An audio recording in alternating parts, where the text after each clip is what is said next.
Assalamualaikum warahmatullahi wabarakatuh. Perkenalkan, nama saya Natif Lulu Arniati dengan NIM 250201010371. Kali ini saya akan menjelaskan tentang Pancasila sebagai satu-satunya sumber hukum di Indonesia. Selanjutnya, pengertian Pancasila merupakan dasar negara sekaligus sumber dari segala sumber hukum negara Indonesia.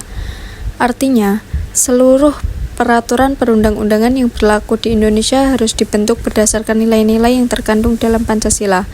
Pancasila menjadi landasan filosofis bagi penyelenggaraan negara sehingga setiap kebijakan pemerintah, produk hukum, maupun putusan pengadilan wajib mencerminkan nilai ketuhanan, kemanusiaan, persatuan, demokrasi, dan keadilan sosial. Dasar hukum Pancasila sebagai sumber hukum. Pancasila memiliki kedudukan sebagai sumber hukum berdasarkan beberapa landasan hukum, yaitu 1. Pembukaan UUD Negara Republik Indonesia tahun 1945, khususnya alinea keempat yang memuat rumusan Pancasila. Yang kedua, ketetapan MPR nomor 3 MPR 2000 yang menegaskan Pancasila sebagai sumber hukum dasar nasional. Yang ketiga, Undang-Undang Nomor 12 Tahun 2011 beserta perubahan-perubahannya yang menyatakan bahwa Pancasila merupakan sumber dari segala sumber hukum negara.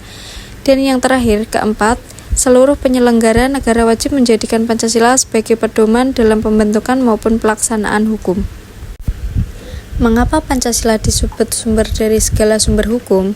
Pancasila disebut sebagai sumber dari segala sumber hukum karena menjadi dasar pembentukan seluruh peraturan perundang-undangan, menjadi pedoman bagi lembaga negara dalam menjalankan tugasnya, menjadi ukuran untuk menilai apakah suatu hukum sudah adil atau belum, menjadi cita hukum bangsa Indonesia, menjadi dasar dalam pembangunan hukum nasional.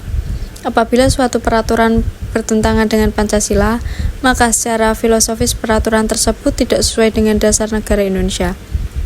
Fungsi Pancasila sebagai sumber hukum.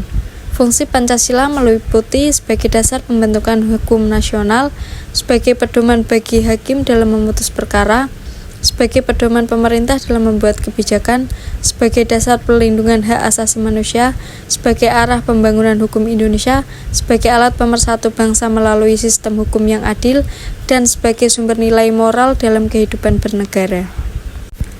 Contoh penerapan Pancasila dalam kehidupan bernegara.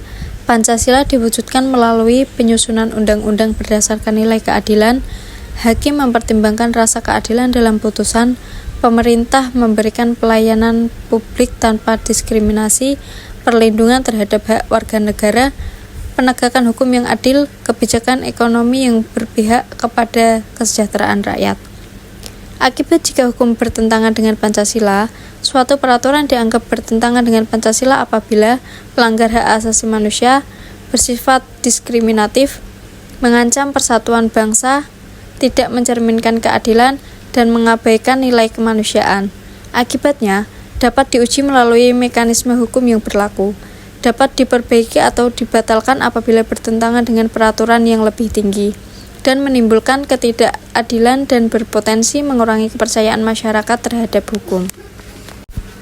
Kesimpulannya, Pancasila merupakan sumber dari segala sumber hukum negara Indonesia karena menjadi dasar filosofis, ideologis, dan moral bagi seluruh sistem hukum nasional. Seluruh peraturan perundang-undangan, kebijakan pemerintah, dan putusan pengadilan harus dibentuk, dilaksanakan, dan ditegakkan berdasarkan nilai-nilai Pancasila. Dengan menjadikan Pancasila sebagai pedoman, hukum Indonesia diharapkan mampu menciptakan keadilan, kepastian hukum, kemanfaatan, persatuan, serta kesejahteraan bagi seluruh rakyat Indonesia. Sekian penjelasan yang bisa saya sampaikan. Kurang lebihnya mohon maaf. Saya ucapkan terima kasih. Wassalamualaikum warahmatullahi wabarakatuh.